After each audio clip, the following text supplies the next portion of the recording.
Muy buenos días chicos, ¿cómo están? Vamos a trabajar en estas horas de la mañana, vamos a trabajar en la guía de trabajo número 51, ¿listo? Que nos habla sobre el tema, el texto dialógico, teatro y entrevista. Entonces, cuando nosotros estamos hablando del texto dialógico, nos referimos a la reproducción oral o escrita de una conversación. Por tanto, se, se, se trata de un intercambio comunicativo entre dos o más personas. Su característica básica es la interacción entre el emisor, o sea, quien produce primero el sonido, ¿verdad? Y el receptor, que es quien lo recibe. Pues sus papeles se intercambian a lo largo de la conversación, ¿verdad? Pues el emisor pasa a ser receptor y el receptor puede pasar a ser emisor. Aunque el diálogo es propio de la lengua oral, se aparecen en los textos escritos cuando el autor se esconde detrás de un personaje y deja que se expresen libremente, sin mediación del narrador. Esto puede ocurrir en fragmentos de una narración, descripción, exposición o entre otros textos en los que el diálogo sea la única forma de escritura, como en las obras teatrales. Listo, entonces vamos a empezar con el desarrollo de la guía. Vamos a hacerlo despacio. Listo, empezamos. Observa las siguientes imágenes. Podemos observar aquí, ¿verdad? Hay unas personas que aparentemente están hablando, ¿verdad? Se están comunicando entre sí. ¿Y cómo lo sé? Por los bocadillos o las figuras estas que se encuentran aquí encima de ellos, que indican que están hablando, ¿ok? Ahora nos dice, describa qué es lo que están haciendo las personas. Pues como ya les dije, ya les informé, están socializando, ¿verdad? Interaccionando de forma verbal sobre un tema en común, se puede decir. ¿Ok? Listo. La historieta.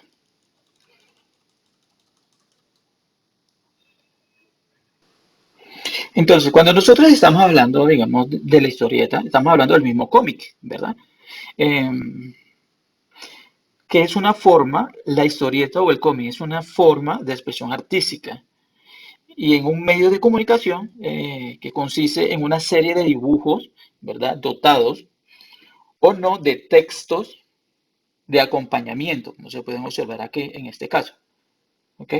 Que leídos en secuencia componen un relato o una serie de ellos. Suelen ir marcadas en viñetas, ¿verdad? Son unos cuadritos que les dan aquí donde van los textos, ¿verdad? Que son recuadros adaptados en forma de estilo al contenido narrativo o humorístico de la historia. Ok, me ayudan entonces a leer acá. Eh, Nos dice entonces, debo decirle, señor Nano, que su currículum es francamente impresionante. Gracias, gracias. Me siento conmovido. Y dígame, ¿por qué quiere usted trabajar con nosotros? Esa es una buena pregunta. Espero que sea usted capaz de darme una buena respuesta. Bueno, algo presumido el personaje, ¿verdad? Bueno, acá nos dice, ¿de qué se trata la historieta? ¿De qué se trata? Pues de una persona, ¿verdad? De una entrevista que hay, ¿verdad? Una entrevista que se lleva a cabo entre dos personas, donde una de ellas lleva su currículum, su hoja de vida, para, no sé, para ser estudiada, para ver si es apto, ¿verdad? Para llevar un cargo, ¿verdad? Entonces, de eso se trata la historieta. Ahora bien, describa cada uno de los personajes. Bueno, ahí existen dos personajes, que son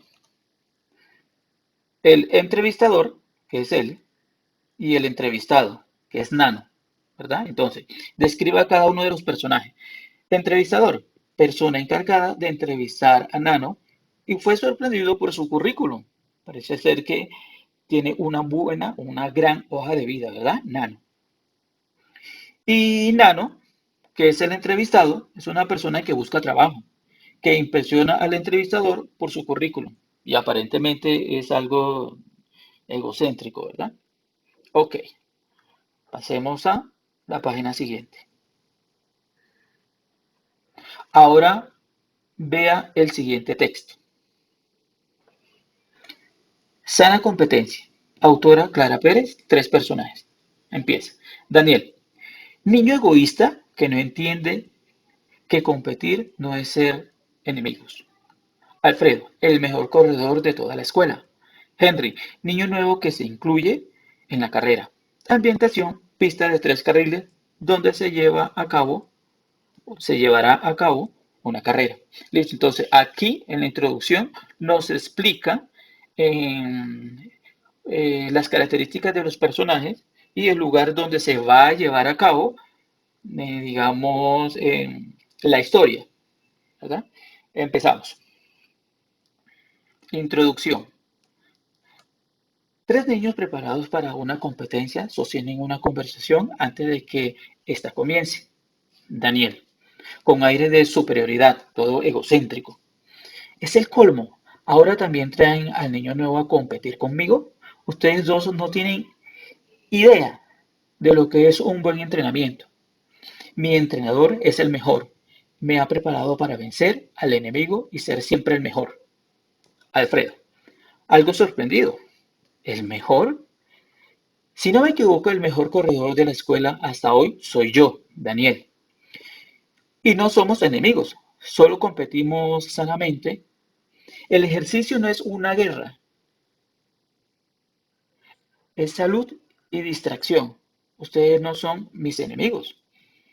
Daniel, pues ustedes sí son mis enemigos y los voy a vencer hoy para que tengan que cerrar la boca hasta la próxima competencia, donde también les voy a ganar. Obvio.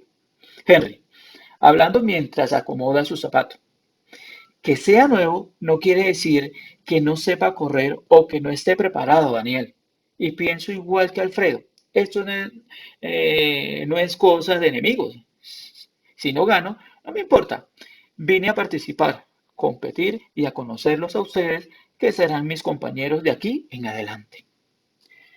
Daniel, riendo en tono burla. Qué bonito suena todo eso, pero los quiero ver en la competencia si tienen que elegir entre ser amigos o ganar. ¿Qué harían?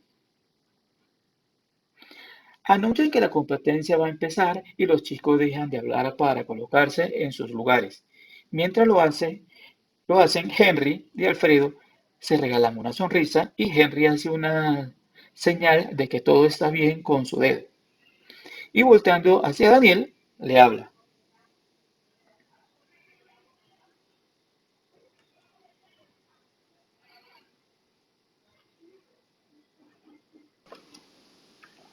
Henry, suerte amigo.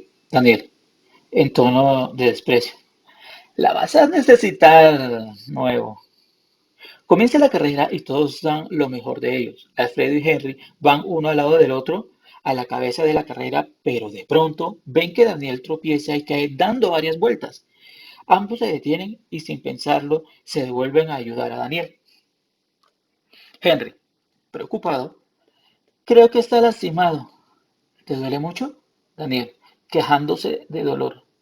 Sí, me duele, pero tengo que ganar. Me tengo que levantar y correr. Alfredo, tratando de enderezar a la pierna del chico. Así, así, no, así no puedes correr, pero veo que es muy importante para ti. La ayuda ya viene, pero no te dejarán correr. Tengo una idea. Henry, ayúdame a levantarlo. Ambos chicos toman a Nadiel por los brazos haciendo que se apoye en ellos en vez de ir hacia la ayuda. Comienzan a caminar hacia la meta, los tres al mismo paso, ayudando a Daniel a sostenerse hasta cruzar la meta, todos al mismo tiempo, colocando a Daniel en el piso y chocando sus manos a Alfredo y Henry. Henry, dirigiéndose a Daniel. Este año no hay ganador, sino ganadores. Los tres cruzamos la meta al mismo tiempo. Acabas de ganar la carrera, Daniel. Daniel, sin entender mucho, ¿por qué lo hicieron? Era una competencia. Alfredo, sentándose al lado de él. Era una sana competencia entre tres amigos y un amigo necesitó ayuda. Aprende algo, Daniel. No hay competencia ni trofeo que sea más importante que un amigo.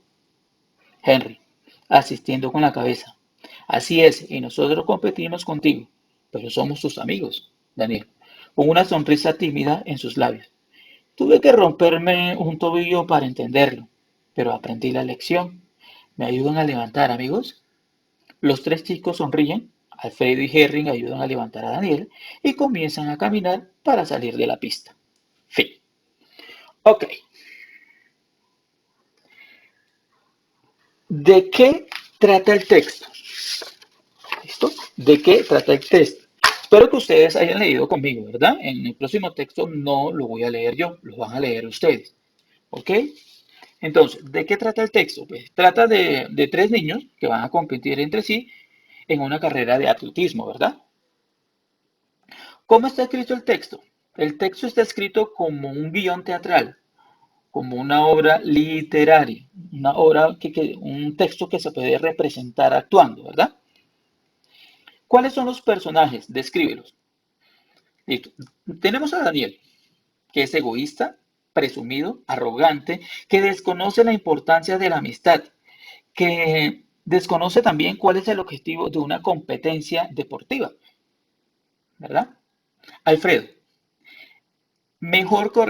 es el mejor corredor de la escuela, que reconoce el verdadero objetivo de la competencia, ¿verdad? Que no es ganar, sino dar lo mejor de sí, divertirse, entre muchas cosas. Y Henry, que es el chico nuevo, con ganas de conseguir nuevos amigos. ¿Ok?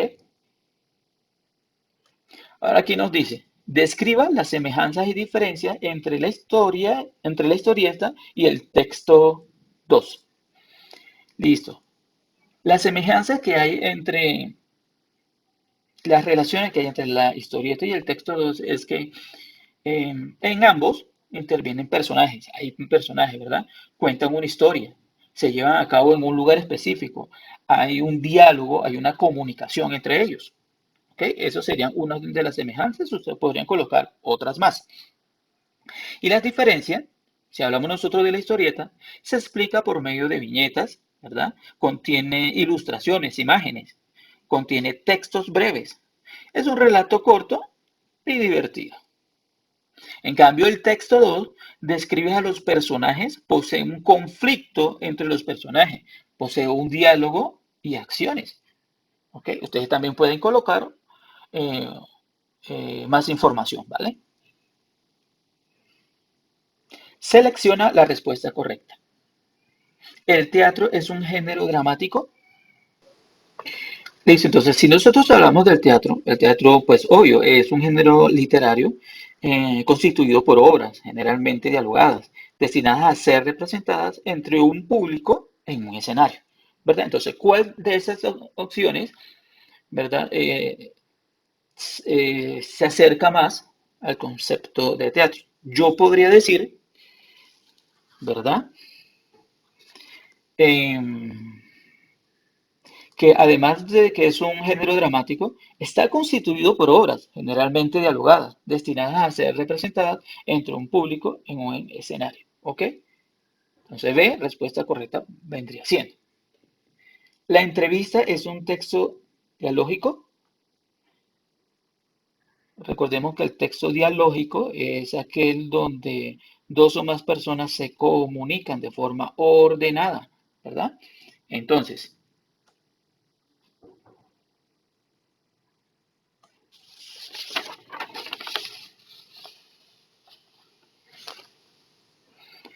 entonces, si nosotros observamos las opciones, el que más se acerca a lo de la entrevista, ¿verdad? Entonces es la D. Desde luego es una situación comunicativa en la que participan normalmente dos personas, pueden ser dos personas o más personas, ¿verdad? Entonces D, respuesta correcta. Un texto dialógico se podría decir que tiene una característica el texto dialógico, ¿verdad? Que es la interacción directa entre los hablantes. ¿Listo? Entonces, Vendría siendo la C respuesta correcta. ¿Ok? Vamos a profundizar. El concepto de teatro está por obras, generalmente dialogadas, destinadas a ser representadas ante un público en un escenario, y la entrevista es una situación comunicativa en la que participan normalmente dos personas. Por lo tanto, ambos presentan un diálogo. Ok. Señala la respuesta correcta. ¿En qué tipo de entrevista es más común el uso de preguntas abiertas? ¿Listo? ¿En qué tipo de entrevista es más común el uso de preguntas abiertas? Donde más se lleva a cabo, ¿verdad? El, eh, el tipo de preguntas abiertas, aunque aquí no dice estructuradas y abiertas, ¿verdad? Pero estructurada ya hay, digamos, que hay una norma, hay una regla, ¿verdad? Eh, la clínica e investigativa, ¿verdad? Ya es muy específica y nos habla sobre investigación y eso.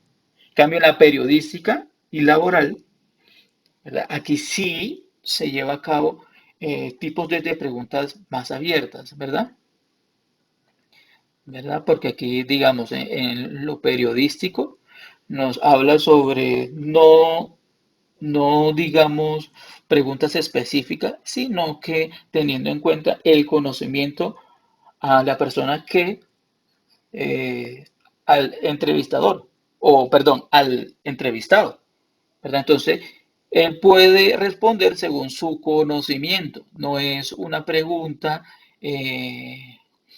con una respuesta concreta, ¿ok? Entonces, C, respuesta correcta. Determina si las siguientes afirmaciones son falsas o verdaderas. ¿Listo? Entonces, eh, ¿existen los 10, solo 10 tipos de entrevistas? Pues existen mucho más tipos de entrevistas, mucho más que 10, ¿verdad? Muchísimas existen. Entonces, esta sería falsa. ¿El verbo entrevistar es equivalente a dialogar o conversar? Claro, entrevistar es dialogar, es conversar, es comunicarse, bilateral, ¿verdad? En la entrevista estructurada, ¿el entrevistador sigue exactamente un guión? Claro que sí, porque es estructurada, no es, digamos, al azar, sino que eh, ya vienen las preguntas estudiadas, ya vienen las preguntas organizadas, ¿verdad? Verdadero. ¿La intención de toda entrevista es educativa? No necesariamente es educativa, simplemente digamos para conocer la vida de un personaje, que no necesariamente debe ser educativa. El guión de una entrevista puede ser directivo u orientador. Claro que sí, directivo y orientador. Porque cuando hablamos de un guión, ya hay una estructura, ¿verdad? Entonces nos lleva a un punto exacto, entonces sí es orientador. Y por último, la entrevista investigativa suele ser de tipo estructurado. Claro que sí, es estructurado porque es investigativa. Por tal motivo se deben realizar unas preguntas, digamos, claves específicas relacionadas al tema y son muy técnicas. ¿Ok? Pasemos entonces al siguiente punto. Lee el siguiente fragmento de una entrevista ficticia realizada a Sor Juana Inés de la Cruz y resuelve las actividades. Ten en cuenta que la escritura responde en español propio de su época. Listo, vamos a leer esta. ¿Cómo y cuándo aprendió a leer? No había cumplido los 3 años de mi edad cuando, enviando mi madre a una hermana mía, mayor que yo, a que se enseñase a leer en una de las que llaman amigas, me llevó a mí tras ella el cariño y la travesura. Y viendo que la daban lección, me encendí yo de manera en el deseo de saber leer, que engañando, a mi parecer, a la maestra, la dije que mi madre ordenaba que diese lección. Ella no lo creyó, porque no era creíble. Pero por complacer al donaire, me la dio. Proseguí yo en ir a ella, prosiguió en enseñarme, ya no de burla, porque la, la desengañó la experiencia y supe leer en tan breve tiempo, que ya sabía cuándo lo supo mi madre, a quien la maestra lo ocultó por darle el curso por, por entero y recibir el galardón por junto. Y yo lo callé, creyendo que me azotaría por haberlo hecho sin orden. Perdóneme la lectura, sino que tengo problemas visuales. Cuando llegó a México, Cuando llegó a México, siendo usted muy joven, ¿la admiraban en la corte virreinal? ¿Por qué? Se admiraban, no tanto del ingenio, cuando de la memoria y noticias que tenía en edad que parecía que apenas había tenido tiempo para aprender a hablar. ¿Podría comparar su natural inclinación con la lectura con su disposición para hacer versos? Este modo de reparos en todo me sucedía y sucede siempre, sin tener yo arbitrio en ello, que antes me suelo enfadar porque me cansa la cabeza y yo creía que a todos sucedía esto mismo y al hacer verso hace que la experiencia me ha mostrado lo contrario. Y es de tal manera esta naturaleza o costumbre que nada veo sin segunda consideración. Entrevista a Sor Juana Inés de la Cruz en el siglo XXI, Yolanda Sentíes, adaptación. Ahora sí, responda qué tipo de entrevista cree que es la anterior y por qué. Listo, entonces, eh, es un tipo de entrevista abierta, diría yo. ¿Por qué? Porque ella responde libremente, ¿verdad? No hay una respuesta específica. Ella puede extenderse en la respuesta o simplemente puede dar una respuesta corta. Entonces, es una pregunta abierta, ¿verdad? Tipo de pregunta abierta. Entrevista abierta. ¿De qué tipo de preguntas se vale? De abiertas. Son preguntas abiertas, ¿verdad? Explica las razones por las que la entrevista que hace la autora Azor es de tipo estructurado, eh, porque las preguntas que la autora eh, le realiza a Azor no son preguntas inventadas en el momento, ya vienen preparadas, ya vienen estructuradas, ¿verdad? Ahora, inventa 6 preguntas abiertas que le gustaría hacerle a algún personaje público.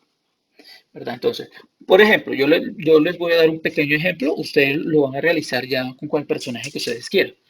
Por ejemplo, un personaje público, digamos, yo podría hacérsela a un deportista, digamos, Juan Guillermo Cuadrado, digamos, que diría Juan Guillermo Cuadrado. Entonces, pregunta uno, pues voy a iniciar por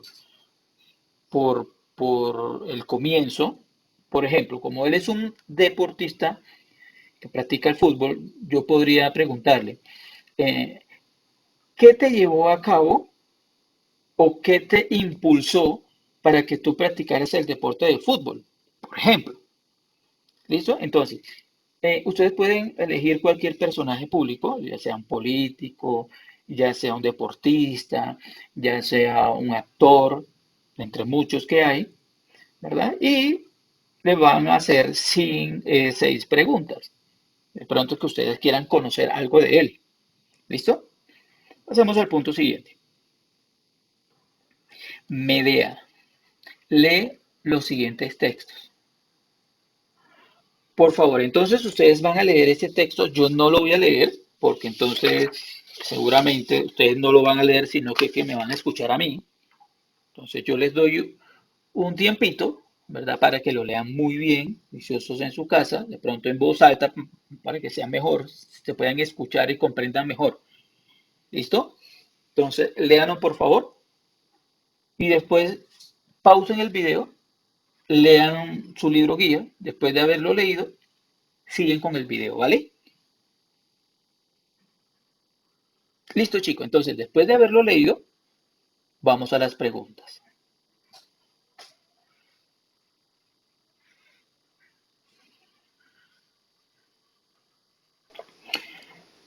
Bueno, mis chicos, entonces la actividad al terminar el desarrollo de esta guía es, me van a hacer el favor y me van a hacer un resumen de, de los textos de Medea y Bodas de Sangre. Un resumen escrito, listo, en el cuaderno y me envían la evidencia al grupo. Si no quieren escribir, entonces me envían un audio donde lean los dos textos, ¿vale? Esa va a ser la actividad después del desarrollo de las guías. Deben enviarlo entonces al grupo para que sea calificada por el docente, ¿vale?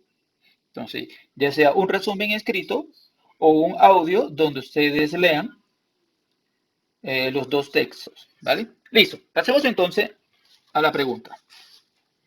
¿De qué trata cada texto? ¿De qué trata cada texto? Bueno, yo lo resumí después de leer. Si hablamos entonces de Medea, Medea es una persona, es una mujer sufrida, ¿verdad? Muy triste por el engaño de su esposo Jason, ¿verdad? Eh, ella está sufriendo mucho por la deshonra de su lecho, ¿verdad? Ya que Jason se ofrece como esposo en matrimonio, ¿verdad? Se ofrece en matrimonio a Glauce, hija del rey Creonte. ¿Listo? Y si hablamos entonces de bodas de sangre, aquí en bodas de sangre, trata sobre una novia que se va a casar, el cual Leonardo parece que quiere interrumpir esa boda, ¿verdad? Parece ser que la novia y Leonardo tuvieron algo anteriormente, a pesar de que Leonardo ya está casado. Algo así más o menos comprendí, pero ustedes con la lectura y con la actividad que se vaya a llevar a cabo después del desarrollo de la guía lo van a comprender muchísimo mejor, ¿vale? Ahora, compara la actitud de la nodriza en Medea con la actitud de la criada en bodas de sangre y escriba a continuación las similitudes y diferencias que encontró. Ustedes pueden escribir otras similitudes y otras diferencias. Una de las que yo encontré, unas similitudes, es que las dos son confidentes hacia su patrona, ¿verdad? Hacia su jefe. Son muy importantes en la obra y también no solo en la obra, sino para sus jefes, para su ama, por así decirlo. Son personas de confianza y son personajes activos en esa obra. Las diferencias que yo encontré, digamos, la nodriza es cómplice de la jefe o de la ama, es muy confidente y además cría a los hijos de la ama. Y si hablamos de la criada, es una persona sabia y protectora de su jefe. Siempre está pendiente o atenta a lo que suceda alrededor de su ama, ¿verdad? Ustedes pueden colocar otras similitudes y otras diferencias, además de las que yo les estoy indicando, ¿vale? Sigamos entonces. La idea es que yo les explique, pero no se las haga. Ustedes pueden agregarle más información y eso se va a tener en cuenta en la calificación del desarrollo de las guías. Argumenta su opinión frente a las siguientes preguntas. ¿Qué rol cumplen personajes como la criada en ambos fragmentos?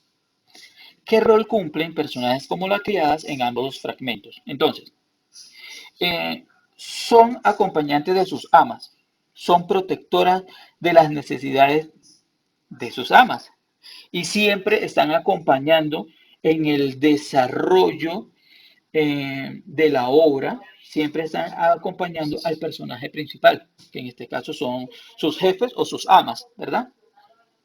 La siguiente pregunta. Si bien no está presente la escena, ¿qué puede decirse de Jason o Jason, no sé, Jason o Jason, el esposo de Medea? Listo. ¿Qué puede decirse de él? Que él es el motivo por el cual Medea está sufriendo, ¿verdad? Él es el motivo principal por el cual está sufriendo. Es más, hasta se podría decir que él es el antagonista, ¿verdad? El personaje malo de la obra, podría decirse. Imagina una conversación entre la nodriza de la obra Medea y la criada de la obra Bodas de Sangre. ¿Qué cree que podrían contarse entre ellas? Escriba un diálogo breve en las siguientes líneas. ¿Qué podrían contarse entre ellas? Pues para uno poder charlar o contarse o hablar con otra persona, deberíamos tener o tenemos que tener un tema en común, ¿verdad? ¿Cuál sería el tema en común o la característica en común que ellas tienen? Que ambas son empleadas, ¿verdad? Que principalmente acompañan son a mujeres, que son sus jefes.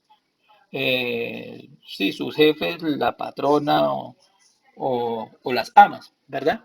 Entonces, ¿qué podría decirse entre ellas? No sé, o sea, esa es una pregunta muy personal. Por ejemplo, yo podría colocar aquí, digamos, nodriza. Si tienen una característica en común que ambas son empleadas, pues yo le podía preguntar sobre la jefe, ¿verdad? ¿Verdad? Por ejemplo, podría preguntar, ¿qué relación tienes tú con tu jefe? ¿Son de confianza?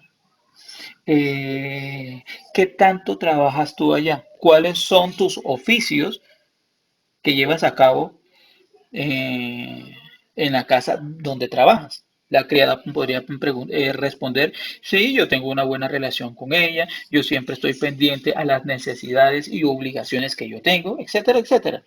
Así podría ser, más o menos, podría ser así. Ustedes podrían crear otro diálogo mucho mejor, ¿verdad? Y listo. Ok, entonces ahí les dejo esa inquietud sobre el diálogo entre la nodriza y la criada, teniendo en cuenta la característica en común que ellas tienen, ¿verdad? Pasamos entonces al punto siguiente.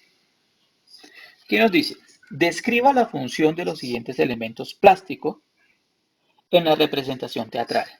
Listo, entonces aquí tenemos el vestuario.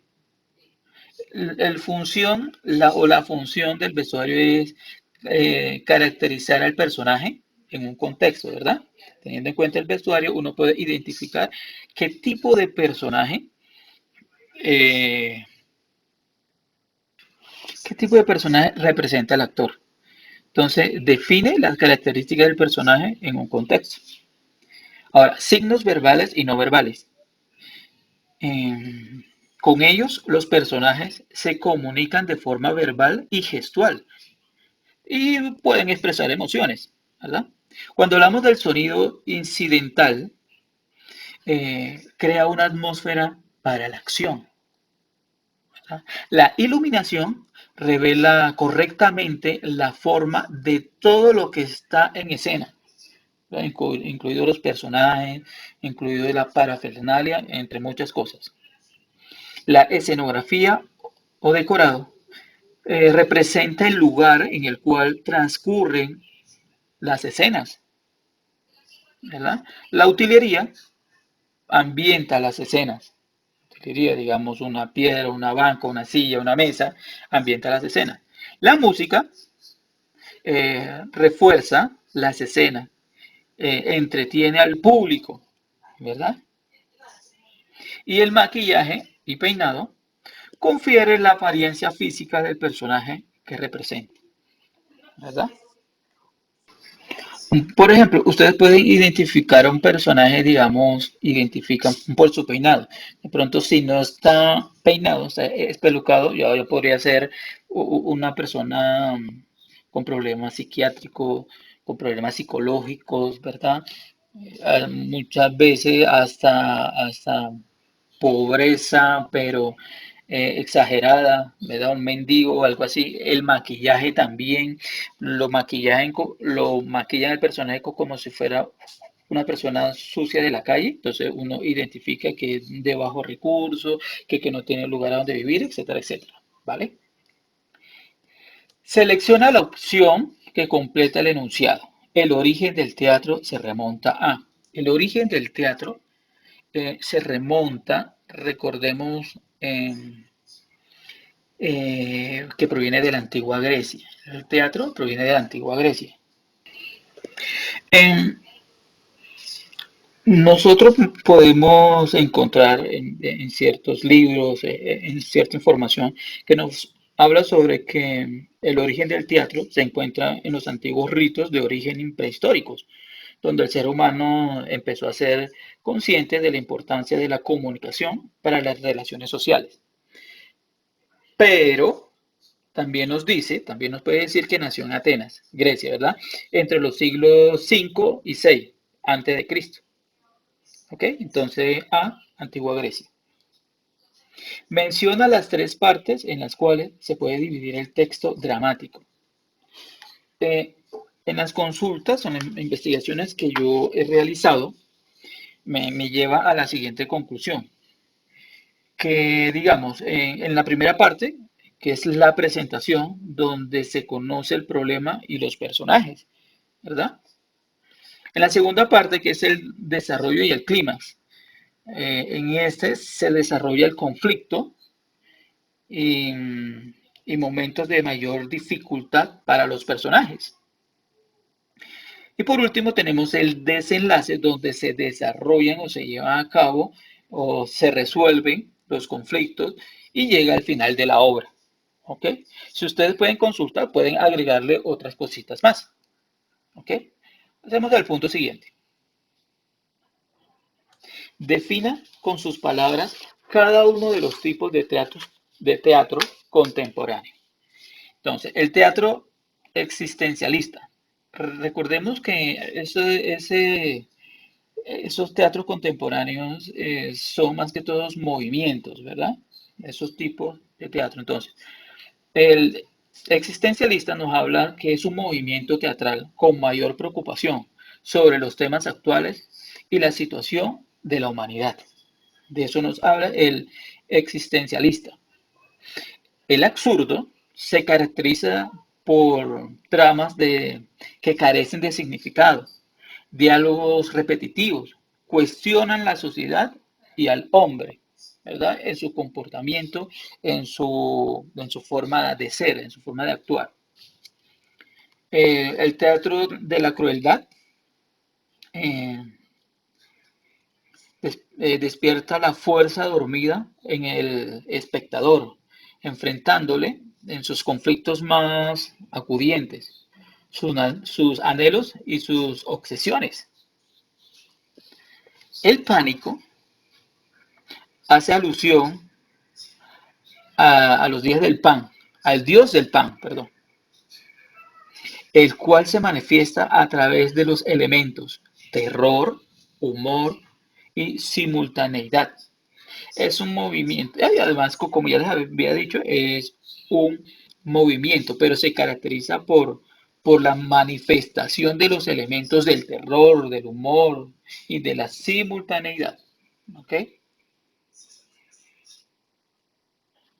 El teatro antirrealista es la transformación de las técnicas y las estructuras del espectáculo. Se destaca por el diálogo y la iluminación, los temas básicos de la felicidad y la muerte. El teatro expresionista es la plasmación del expresionismo al teatro. Es el mediador entre la filosofía y la vida. Y el simbolista apoya a la base del símbolo como el carácter poético. Eh, el, es cuidadosa en la estética de las escenas, el uso de la música y el uso de la danza.